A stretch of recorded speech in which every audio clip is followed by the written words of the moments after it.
and that's qualifies already as an international marathon.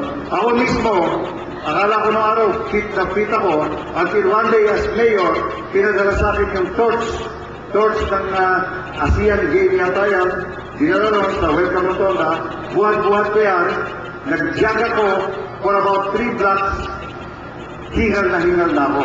Kaya ewan ko kung nasa kondisyon kayo and you can tackle that route na binanggit ko. Ako mismo, para sa mga kamukha ko na hindi na siguro kaya yon, we are going to ask the various barangays. Marami yan.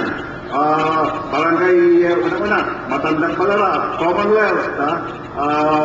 Pagdating ng Commonwealth, siyempre, kasali na yung Patasan, saka yung Holy Spirit, punta ng Fairview, North Fairview, lalabas ka yan, and Pasong Putik, Lagro, babalik ka uli rito sa Baterito, and UP Campus, and halos lahat ng mga distrito.